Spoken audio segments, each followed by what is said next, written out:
La prière guérit. Chapitre 8. Comment pardonner par la prière? Il est essentiel que nous fassions la paix avec nos semblables si nous voulons prier efficacement. Je me suis aperçu que certaines formules bien définies de prière aident à résoudre les frictions et les malentendus qui ont lieu tous les jours, tant au foyer que dans les affaires. L'énonciation révisée constructive d'un problème peut hâter le rétablissement de l'harmonie entre les intéressés. Récemment, un homme qui était fort en colère se présenta à mon cabinet. Un de ses collègues avait fait circuler le bruit qu'il avait falsifié certaines statistiques. Mon consultant niait qu'il y eût la moindre vérité dans cette déclaration. Je l'assurai que son collègue, ayant fait un mensonge ne peut tenir devant la vérité. Je lui conseillai de se calmer et de déclarer tranquillement que l'harmonie parfaite, la paix et la compréhension existaient entre lui et son collègue. Il eut vite fait de comprendre et se mit à affirmer que son collègue connaissait la vérité, énonçait la vérité et que l'entente parfaite régnait absolument entre eux. Lorsque peu après, des rapports heureux s'établirent entre ces deux hommes, mon consultant s'aperçut que tout le mal provenait du fait qu'il avait ridiculisé une proposition faite par son collègue au cours d'une conférence précédente. L'ayant compris, il prit la décision de tempérer à l'avenir toute critique par le tact et la diplomatie. Il vit bien qu'il avait souffert des conséquences de sa propre intransigeance. Délivré du sentiment de la colère et du ressentiment, il put jouir des bienfaits de la compréhension et de la bonne volonté. Apprendre à accepter avec reconnaissance la critique. Je m'entretenais récemment avec un professeur qui venait de recevoir une lettre de critique. On lui reprochait de parler trop vite, d'avaler certains mots, de parler trop bas. On lui disait en outre que sa diction était mauvaise et que ses propos manquaient de conviction. Elle était furieuse, mais aussi dans l'obligation de reconnaître que ses critiques étaient fondées. Sa première réaction fut puérile, mais elle ne tarda pas à reconnaître qu'en fait, cette lettre était une bénédiction et un correctif merveilleux. Elle se mit donc immédiatement à châtier les déficiences de son langage en s'inscrivant à un cours d'élocution. Elle écrivait à l'auteur de la lettre pour la remercier de l'intérêt qu'elle lui avait témoigné, lui exprimant son appréciation pour ses conclusions qui lui avaient permis de se corriger. Comment témoigner de la compassion? Supposons à présent qu'aucune des critiques que contenait la lettre dont il vient d'être question n'avait été justifiée. Le professeur aurait alors conclu que ses cours avaient perturbé les préjugés, les superstitions ou les croyances étroites, sectaires, de celle qui lui écrivait, et que cette personne, malade psychologiquement, se débondait par cette lettre de ressentiment parce qu'en elle, un point névralgique avait été touché. Comprendre autrui, c'est du même coup en avoir compassion. Il convient alors, logiquement, de prier pour la paix, l'harmonie et la compréhension de celui qui vous a offensé. Aucune critique ne peut vous affecter sans votre consentement mental. Vous devez être constamment maître de vos pensées, de vos réactions et de vos émotions. L'émotion fait suite à la pensée et vous avez tout pouvoir pour rejeter toutes les pensées qui peuvent vous perturber ou vous gêner. Cessez de blâmer Dieu. Un homme me dit un jour que tout irait bien pour lui si Dieu le laissait seulement tranquille. Il croyait que Dieu le punissait, qu'il mettait des obstacles sur sa route et que telle était la raison de sa mauvaise santé et de ses échecs dans les affaires. Je lui demandai: qu'est-ce que Dieu? Il répondit: la Bible dit que Dieu est amour. En effet, le Dieu d'amour est la réponse à tous nos problèmes. Ce qu'est Dieu et où est Dieu? Jésus appelait Dieu notre Père, ce qui signifie qu'il nous enseigna à tous que nous avons un Père commun, que nous sommes tous frères et sœurs. Dieu est la vie. Nous sortons tous et toute chose émane de l'unique principe de vie. Le mot Père dénote l'amour, la tendresse, la protection, celui qui pourvoit. Le mot Père signifie aussi le Créateur, le principe créateur de la vie, la puissance infinie, l'être suprême, d'où toute chose émane. Jésus dit que Dieu est esprit. Or, vous ne pouvez voir l'esprit. Il est sans forme. Vous ne voyez point votre esprit, votre entendement que Dieu vous a donné. Dieu est au-dedans et au-dehors de tous, car Dieu, la vie, est omniprésent. Dieu est notre propre entendement, notre propre conscience. Situez donc Dieu en vous. Lorsque vous dites le ciel, cela veut dire la puissance invisible, spirituelle, sans face ni forme. Le Père en moi, c'est lui qui fait les œuvres. Par exemple, lorsque vous écartez une chaise, ce n'est point votre corps qui le fait, c'est l'esprit qui est en vous, la puissance créatrice, Dieu. Lorsque vous marchez, quand vous soulevez l'écouteur de l'appareil téléphonique, c'est la présence invisible qui agit dans votre corps, sur le téléphone, la machine à écrire, etc. Celui qui se meut, mais n'est point mu, demeure en vous. C'est une puissance bénéfique, bienveillante. L'esprit fini ne peut pleinement comprendre l'infini, mais il lui est possible d'apprendre à connaître sa puissance intérieure. Nous pouvons apprendre ce qu'est la puissance de nos pensées et de nos sentiments, et de nos actions et de nos réactions. Nous pouvons beaucoup apprendre au sujet des lois de notre être. La guérison par le pardon. Je dis à l'homme d'affaires dont il vient d'être question ce qui suit. Si vous pensez que Dieu est cruel, tyrannique et vengeur, vous ferez l'expérience de votre pensée négative. Si vous pensez que Dieu vous punit ou vous met à l'épreuve, votre propre pensée, vos propres images négatives imprimées dans votre subconscient vous feront souffrir en conséquence. C'est donc en fait vous qui vous punissez vous-même. Lorsqu'il eut compris, il prit l'habitude de prier plusieurs fois par jour comme suit. Je sais que Dieu est un Père aimant.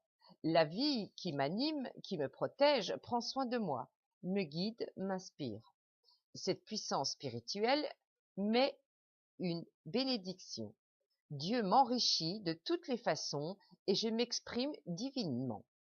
Je sais que le royaume du ciel est au-dedans de moi, ce qui signifie l'intelligence infinie, la sagesse sans limite, l'harmonie absolue, l'amour sans borne, l'omnipotence et toutes les qualités, tous les attributs de Dieu. Je reproduis à présent toutes les qualités et j'exprime toutes les puissances de Dieu. En pensant à lui et à son amour, j'avance, je monte vers Dieu. C'est ainsi qu'il pria plusieurs fois par jour. En intronisant ce nouveau concept de Dieu dans son esprit, en vivant dans cette conscience, tout son univers se fondit magiquement à l'image et à la ressemblance de son concept habituel. En demeurant mentalement sur ce concept de Dieu, il en obtint la réaction, l'amour, la paix, l'inspiration et l'énergie. Il considérait à présent Dieu comme un père qu'il aimait, prenait soin de lui et lui envoyait de bonnes choses. Ses affaires se mirent à prospérer, les organes de son corps à fonctionner normalement, et il est à présent plein de joie de vivre. Il se pardonna lui-même, c'est-à-dire qu'il se donna, au lieu de sa vieille idée d'un monarque inscrutable, tyrannique et dépote, vivant quelque part dans les cieux, un nouveau concept de Dieu. Cessez de servir deux maîtres. Nul ne peut servir deux maîtres. L'homme ne peut espérer réaliser le désir de son cœur s'il croit en une puissance qui entrave ce désir. Cela crée un conflit dans son esprit. Son esprit est divisé.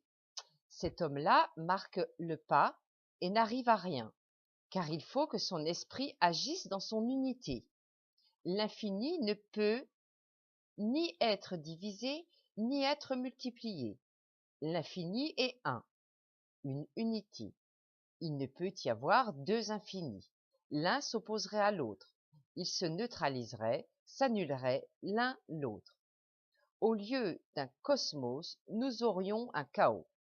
L'unité de l'esprit est une nécessité mathématique et l'unique présence ne connaît point d'opposition. S'il existait une puissance capable de s'opposer à Dieu, le moi infini, Dieu, cesserait d'être omnipotent, suprême. Vous concevez quel est le désordre, le chaos qui règne dans l'esprit de ceux qui croient en deux puissances opposantes. Leur esprit est divisé parce qu'ils ont deux maîtres. Cette croyance crée en eux un conflit, ce qui a pour effet de diviser, de diminuer leur puissance et leur force. Apprenez à ne marcher que dans une seule direction en croyant que le Dieu qui vous a donné un désir vous montrera comment le réaliser. La Bible parle sans ambages au sujet de l'unique puissance lorsqu'elle dit « Écoute, ô Israël, l'Éternel notre Dieu est un ». À quel point voulez-vous ce que vous voulez? Un jeune homme demanda à Socrate comment il pouvait obtenir la sagesse. Socrate lui répondit « Suis-moi ». Il conduit son jeune interlocuteur au bord d'une rivière, lui mit la tête sous l'eau, l'y maintint jusqu'à ce que le garçon suffoquât, puis il le relâcha. Lorsque le jeune homme eut repris son souffle, il lui demanda « Quand tu étais sous l'eau, que désirais-tu le plus ?»« Je désirais de l'air, dit le garçon.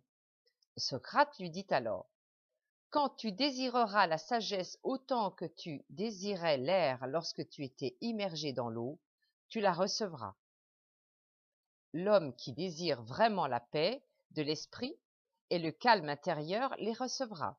Si injustement qu'il ait été traité, si malveillant qu'ait été son patron ou son ami, tout cela est indifférent à l'homme spirituel. Il sait ce qu'il veut et il refuse de permettre aux voleurs, que sont la haine et la colère, l'hostilité et la mauvaise volonté, de lui dérober la paix de son esprit, son harmonie, sa santé et son bonheur. Il connaît la voie idéale. Il a cessé de se laisser troubler par les gens, les conditions, les nouvelles, les événements. Il identifie en toute occasion ses pensées à son but dans la vie. Ce but, c'est la paix, la santé, l'inspiration, la direction divine, l'amour, la bonne volonté, l'harmonie et l'abondance. Il n'est point difficile de s'identifier mentalement à la paix et d'affirmer silencieusement « La paix de Dieu coule en moi maintenant ». La pensée de l'homme est la puissance immatérielle, invisible, et c'est à lui de choisir afin qu'elle le bénisse, l'inspire et lui donne la paix. Elle avait trouvé un autre chevalier servant. J'observais avec intérêt et amusement la réaction de Robert, étudiant en physique, au message téléphonique de la jeune fille de ses pensées. Elle lui disait qu'elle avait rencontré un autre garçon, qu'elle lui préférait et qu'elle ne le verrait plus. J'entendis Robert lui souhaiter bonheur et bonne chance, puis se tournant vers moi, il me dit « Vais-je perdre mon énergie en m'irritant et en me bouleversant au sujet de cette fille-là, ou bien vais-je employer mon énergie à faire mes derniers préparatifs pour mon examen de physique demain ?» Ce fut la deuxième proposition qu'il choisit. Ceci est un excellent moyen de se pardonner soi-même. Vous pouvez être calme, tranquille et objectif comme Robert. Au fait, je dois ajouter qu'il s'attira dès le lendemain une ravissante jeune fille. Abandonné à l'hôtel. Il y a quelques années, j'assistais à un mariage. Le fiancé n'apparut point et, au bout de 2 heures, la jeune fiancée versa quelques larmes. Puis elle me dit: j'ai demandé à Dieu ses directives pour ce mariage. Je considère cet état de choses comme étant sa réponse, car il ne faillit jamais. Telle fut sa réaction. La foi en Dieu et cette foi guérit instantanément sa blessure. D'autres, devant une aussi pénible expérience, se seraient laissés emporter par un bouleversement émotionnel nécessitant des soins sédatifs et peut-être l'hospitalisation. Accordez-vous à l'infini et à son amour. Faites confiance à la puissance Dieu, tout comme vous aviez confiance lorsque, étant petit, votre mère vous tenait dans ses bras. Voilà comment vous acquerrez l'équilibre mental et la santé. Les gens me traitent mal. Il faut que l'homme cherche où il faut pour trouver la cause de ses malheurs. C'est toujours en lui-même. La conversation de ceux qui n'ont pas encore de maturité émotionnelle est faite en général d'excuses explicatives. Les autres, les autres me sont antagonistes. Les gens me traitent mal. Les gens sont mauvais et méchants. Le véritable adulte, celui dont la nature émotionnelle a atteint la maturité, fait de son mieux là où il est. Il sait que lorsque les autres sont grognons, irritables, susceptibles et cyniques, c'est qu'ils sont psychologiquement malades. Il en a compassion, s'efforce de les comprendre et s'accorde avec eux. Il sait que bien des personnes sont mentalement malades et qu'il n'a pas le droit de condamner des malades. Par conséquent, il les bénit et réagit envers eux positivement et affirmativement. Avant de dire que les autres nous contrarient, nous irritent et ne nous traitent point convenablement, regardons-nous bien honnêtement en face.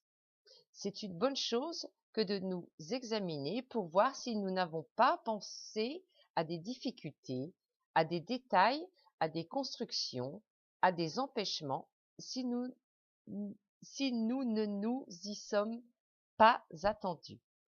Peut-être avons-nous imaginé que nos projets rencontreraient de la résistance, de l'opposition.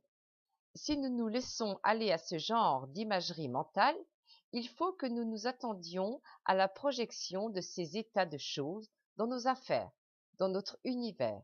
Il en résultera que les autres réagiront de façon désagréable à notre égard. Nous apprenons qu'en réalité, personne n'est à blâmer, si ce n'est nous-mêmes. San Francisco contre Los Angeles. Le directeur d'un magasin de Los Angeles me dit un jour qu'un de ses vendeurs lui avait écrit de San Francisco, lui disant que les gens de cette ville étaient très difficiles à contenter. Il disait que, de plus, le prix du produit qu'il devait vendre était trop élevé et il demandait son changement. Son directeur le ramena à Los Angeles et envoya un autre vendeur à sa place à San Francisco. Ce second vendeur obtint immédiatement d'excellents résultats. Il écrivit pour dire que le produit se vendait très bien. Celui qui avait été ramené à Los Angeles fut stupéfié lorsqu'on lui montra les rapports de son successeur. Tout ceci illustre le fait que nos attitudes perturbées, hostiles, notre ressentiment envers les gens ou les choses se reflètent dans nos affaires, notre vie mondaine, dans nos finances ainsi que dans notre corps. Le directeur dont je viens de parler me dit que l'envie et la jalousie étaient les causes des échecs du premier vendeur. Celui-ci était profondément dépité lorsque d'autres hommes, sur lesquels il se croyait des droits d'ancienneté, étaient promus à des situations supérieures. Il parlait de ses années de service, critiquait la direction, disait que pour avancer, il fallait avoir des relations. Et pendant tout le temps, c'était son propre état mental perturbé qui était cause du déclin de ses ventes. Tout comprendre, c'est tout pardonner. lorsque l'homme comprend la loi créatrice de son propre esprit, il cesse de s'en prendre aux autres et aux circonstances. Il sait qu'ils ne font ni ne défont la vie. Il comprend que son propre pensée, son propre sentiment crée sa destinée. De plus, il sait que les apparences ne sont point les causes conditionnant sa vie et ses expériences. Penser que les autres peuvent gâcher son bonheur, qu'il est le jouet d'un destin cruel et qu'il doit combattre autrui pour gagner sa vie, tout cela est inacceptable pour celui qui comprend que les pensées sont des forces. La Bible le dit aussi. Tel un homme pense en son cœur, tel il est.